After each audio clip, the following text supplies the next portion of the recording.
तक जंगल का मौसम खराब हुआ। ठंडी तेज हवा चलने लगी और जंगल में बर्फबारी का वक्त करीब आ गया। तब जाकर गौरी कव्वी को सोच आई कि उसका घोंसला तो तिनकों का है और वो भी टूटा हुआ। ठंडी हवा चल रही है, अगर जंगल में बर्फबारी शुरू हो गई तो मेरा अंडा बर्फ में जम जाएगा और मेरा आने वाला बच्चा इस दुनिया में आने से पहले ही मर जाएगा। माँ कुछ बताओ, माँ कुछ तो बताओ, मैं क्या करूँ? गौरी बेटी, ये काम तो पहले करने का था, अब तो समय बहुत थोड़ा है। इतने कम समय में तो मैं इसी घोंसले को केले के पत्तों से सुरक्षित बना सकती हूँ। माँ आप थोड़ी देर मेरे अंडे का ध्यान रखना, मैं रानू चिड़िया को साथ लेकर जाती हूँ केले के पत्ते लेने। ध्यान से जाना, ठंडे मौसम में अगर बारिश शुरू हो गई तो समस्या बन जाएगी। क्या करूँ माँ, मुझे जाना ही होगा। गौरी कव्वी अपने टूटे फूटे घोंसले से निकलती है और रानू चिड़िया के पास जाती है। रानू चिड़िया ने अपना घोंसला अच्छी तरह मजबूत बनाया हुआ था। रानू चिड़िया ने अपने घोंसले के ऊपर एक खजूर के पत्तों से बना हुआ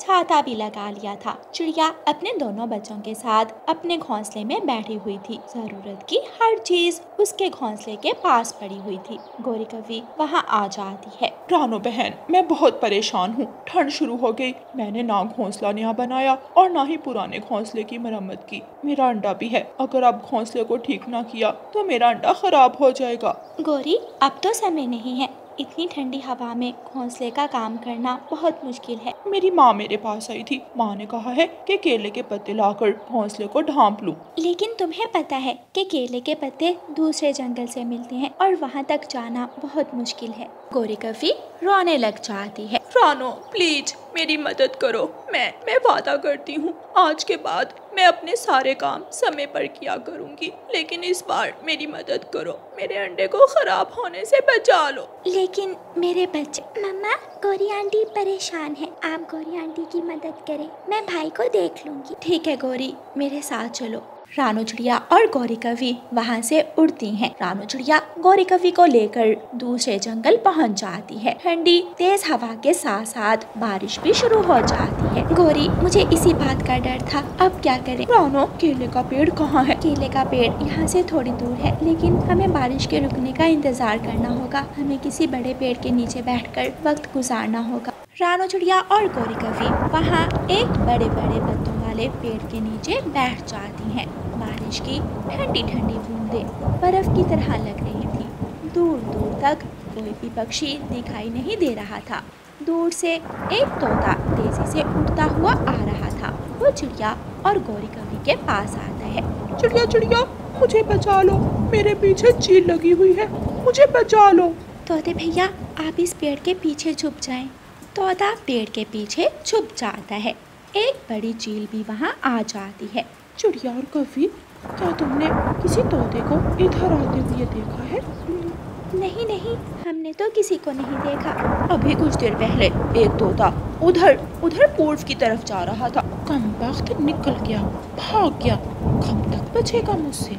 चील पूर्व की दिशा में चली जाती है। तोते भैया, बाहर आ जाओ। मैं बारिश से बचने के लिए एक घोंसले में बैठ गया।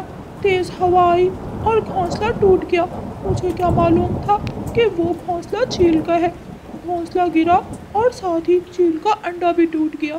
तोते भैया, ये तो बहुत बुरा हुआ, बेचारी चील का अंडा टूट गया। मेरी जान तो बच गई, वरना वो चील मुझे कच्चा खा जाती।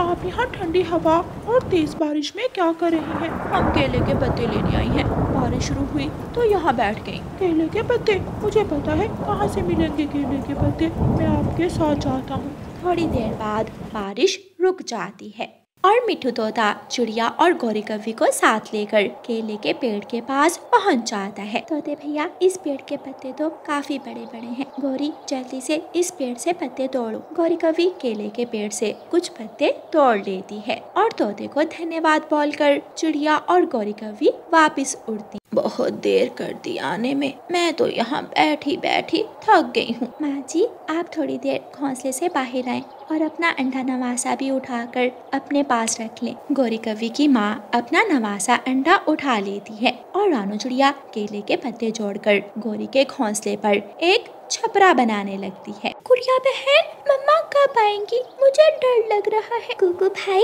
अब आप बड़े हो गए हैं, ऐसे डरा मत करें। मैं हूँ ना आपकी बड़ी बहन, आपके पास। मुझे भूख लगी है, मैं अभी अपने भाई को दाना देती हूँ। गुड़िया घोंसले के पास बड़े संदूक से दाना निकाल कर अपने भाई को दे देती है। कुकू दाना खाने लगता है। गौरी, कैसा लग रहा है अपना नया घोंसला और ये केले के पत्तों का छपरा? रानो बहन, ये सब आपकी वजह से हुआ है। अगर आप मेरी मदद ना करती तो मैं ये सब अकेली ना कर पाती। अब मुझे जाना होगा। गुड़िया और कुकू घोंसले में अकेले हैं। रानो चिड़िया वहाँ से चली जाती है। गौरी कौवी और उसकी माँ अपने अंडे को लेकर छपरे के नीचे घोंसले में बैठ जाती हैं। गौरी बेटी, अब चाहे बारिश हो या चाहे बर्फ गिरे या फिर तेज हवा, आपका अंडा सुरक्षित रहेगा। माँ, मुझे भी सबक मिल गया कि हमेशा काम समय पर ही करना चाहिए। फिर दूसरे ही दिन रात के वक्त आसमान से हल्की हल्की सफेद गुलाबी बर्फ गिरने लगती है। गौरी कौवी अपने घोंसले में बहुत खुश बैठी हुई थी। चिड़िया के दोनों बच्चे हैरानी से सर घोंसले से बाहर निकालकर ऊपर आसमान की तरफ घूर रहे थे। मम्मा, क्या ये रुई है? मम्मा चिड़िया हंसने लग जाती है। हाँ, ये रुई है और ये सारे जंगल को सफेद कर देगी। प्यारे दोस्तों, अगर आप ठंडी के मौसम की कहानियाँ देखना चाहते हैं तो हमें कमेंट करके जरूर बताएं और इस कहानी को लाइक, अपने दोस्तों के साथ शेयर और चैनल को सब्सक्राइब करना बिल्कुल मत भूलना।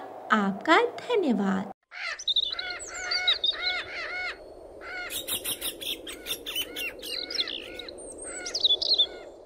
रानो चिड़िया की ऐसी कहानियाँ सुनने के लिए YouTube सर्च बार में रानो चिड़िया की कहानी लिखें या फिर ये बटन दबाकर बोलकर कहें रानो चिड़िया की कहानी। 1 2 3 4 8 9 10। माँ कहाँ हो? आज मुझे 10 रोटियाँ ही दोगी क्या? इतनी सी रोटियाँ खाकर मेरा पेट नहीं भरता। मैं रसोई में हूँ, 2 रोटियाँ और बना रही हूँ तुम्हारे लिए। 2 रोटियों का ही आटा है, मेरा क्या है, मैं भूखी रह लूंगी, किसी तरह तुम्हारा पेट भर जाए। ये रोटी खाने वाला काम कितना अच्छा है। काश मैं हर समय यही काम करता रहता। ये लो, ले आई मैं बाकी की 2 रोटियां भी। अब रोटी खा और बाहर जा, कोई काम धंधा कर। मुझ बूढ़ी कौवी से अब ये सब नहीं होता। मैं तुम्हारा पेट भरूं या घर चलाऊं? अरे जाता हूँ माँ, तुम भी ना मेरे पीछे ही पड़ी रहती हो, ठीक से रोटी भी नहीं खाने देती।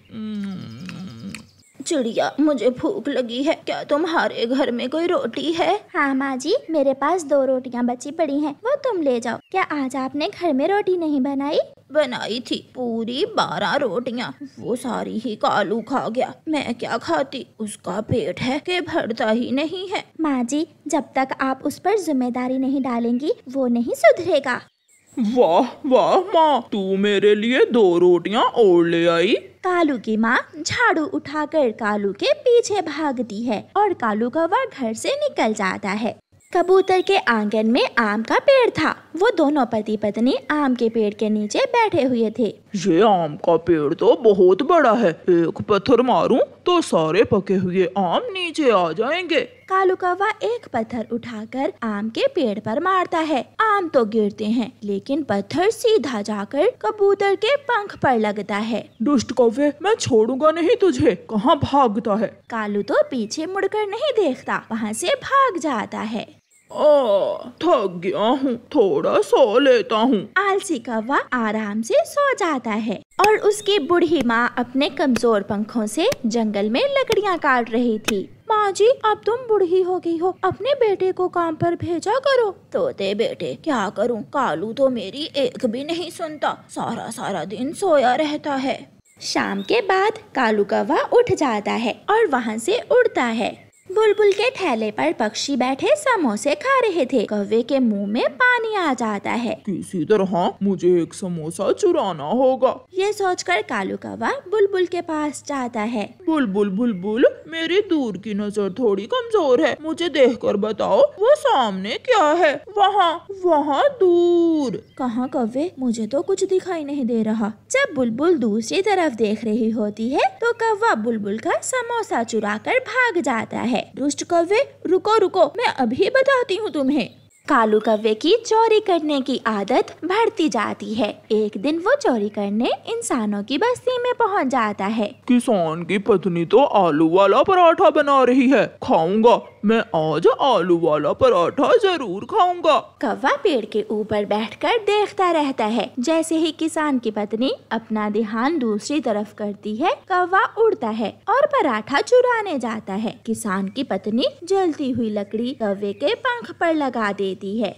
कौवा थोड़ी दूर तक तो उड़ता है, मगर हवा से आग बढ़ जाती है और कौवा गिर जाता है। उसका पूरा पंख ही जल जाता है। माँ मुझे बचा लो। गुजरती हुई चिड़िया कौवे को देखकर वहाँ आती है। कौवे, तुम्हारा तो सारा पंख ही जल चुका है, ये सब कैसे हुआ? चिड़िया, मैं किसान के घर से रोटी चुराने गया था और किसान की पत्नी ने मेरा पंख जला दिया। चिड़िया, किसी तरह मुझे मेरे घर पहुंचा दो।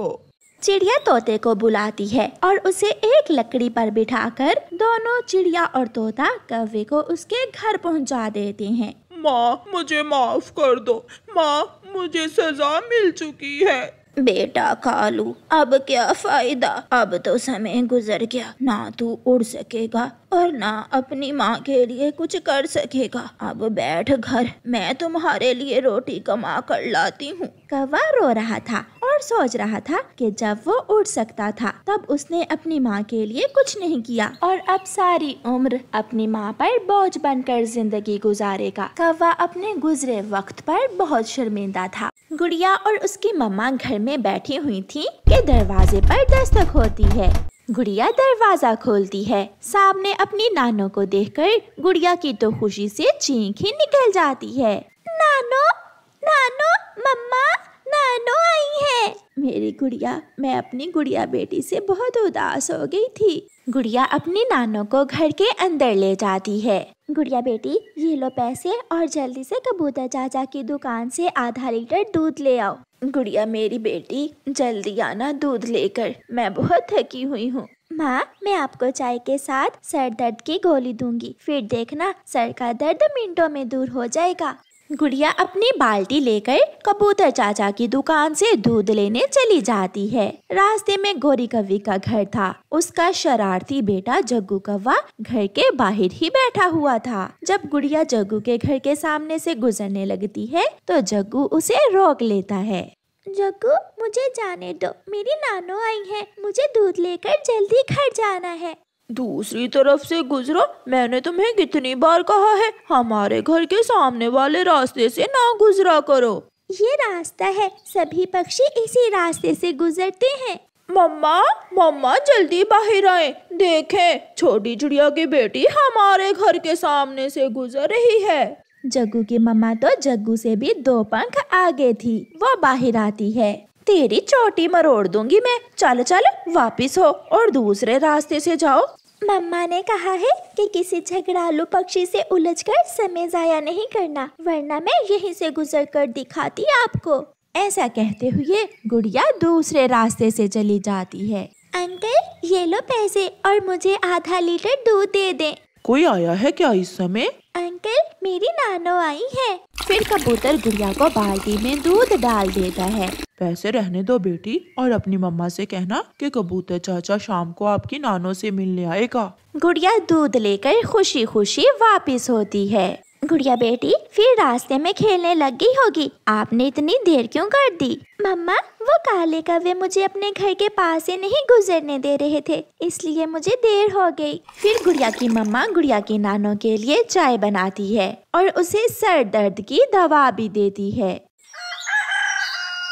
दूसरे दिन गुड़िया की नानो गुड़िया को 10 रुपए देती है। जाओ बेटी, जाकर पकोड़े खा लो। नानो, मैं तोते अंकल की दुकान के पकोड़े आपके लिए भी लाऊंगी, आपको बहुत पसंद आएंगे तोते अंकल के पकोड़े। गुड़िया जाती है। वो तोते अंकल की दुकान से पकोड़े लेती है। वो आधे पकोड़े खा लेती है और आधे पकोड़े अपनी नानो के लिए घर लेकर जाती है। रास्ते में फिर से शरारती जग्गू कौवा गुड़िया को रोक लेता है। इस लिफाफे में क्या है? तुम्हें क्या, मैं क्यों बताऊं तुम्हें? मुझे पता चल गया, खुशबू तो चाचा मिठू के पकौड़ों की आ रही है। ऐसा कहते हुए जग्गू गुड़िया से पकोड़े छीन लेता है। गुड़िया रोने लग जाती है। गंदा गंदा, तुम हर समय मुझे ही क्यों तंग करते हो? किसी और से जाकर पंगा लो। मगर जग्गू कौवा वहाँ से भाग जाता है। चुप कर जाओ बेटी, मैं नहीं उन कौवों से लड़ सकती, वो बहुत बुरे हैं। मगर उस जग्गू के बच्चे ने मेरी नानों के पकोड़े मुझसे छीन लिए। गुड़िया बेटी, चिंता ना करो, अब हम दोनों मिलकर उस शरारती कौवे को सबक सिखाएंगी। गुड़िया अपनी नानों के साथ चील की मिठाई की दुकान पर जाती है। नानो, आज तो जग्गू कौवा याद ही करेगा। देखती जाओ बेटी, वो जग्गू कौवा अब दोबारा तुमसे कोई चीज छीन कर नहीं खाएगा। चील दी, हमें 10 रुपए की जलेबी दे दो। गुड़िया की नानो चील से 10 रुपए की जलेबी लेती है और उस पर लाल मिर्ची डालती है। थोड़ी और नानो, थोड़ी और डालो। ये मिर्ची बहुत तीखी है, जो एक बार चख लेगा 2 दिन तक मुंह का स्वाद कड़वा ही रहेगा। फिर गुड़िया और उसके नानो जग्गू के घर के रास्ते पर जाती हैं। जग्गू देखो, गुड़िया और उसकी नानो आ रही हैं। मम्मा, मैं अभी रोकता हूँ गुड़िया को जाकर। जग्गू जाता है और गुड़िया का रास्ता रोक लेता है। गुड़िया, ये खाने वाली चीज मुझे दे दो। जग्गू कौवे बेटा, आप ऐसे रोज मेरी गुड़िया को तंग ना किया करो। मैं बहुत तेज उड़ सकता हूँ, अगर मैं ये जलेबी छीन कर भाग जाऊँ तो तुम मुझे पकड़ नहीं सकती हो। अगर नहीं विश्वास तो देख लें। ऐसे जग्गू गुड़िया के हाथ से लाल मिर्ची वाली जलेबी छीनकर भाग जाता है। जग्गू की मम्मा दूर बैठी हंस रही थी। जग्गू दूसरे पेड़ पर बैठकर जलेबी खाने लगता है। नानो, अब पता चलेगा इसे। हाय मम्मा मेरी जुबान जल गई। मम्मा ये जलेबी बहुत कड़वी है ये जलेबी। जग्गू भागता है और जाकर नदी से पानी पीता है, मगर उसके मुंह की जलन कम नहीं हो रही थी। मैं फिर कभी गुड़िया से कोई चीज नहीं छीनूंगा। वो गुड़िया की बच्ची, वो तो बहुत तेज हो गई है। गुड़िया और उसके नानो हंसती हुई घर चली जाती हैं। गुड़िया अपनी नानो के साथ कहाँ गई थी? मैं अपने नानो दोस्त के साथ जग्गू से बदला लेने गई थी, है ना नानो?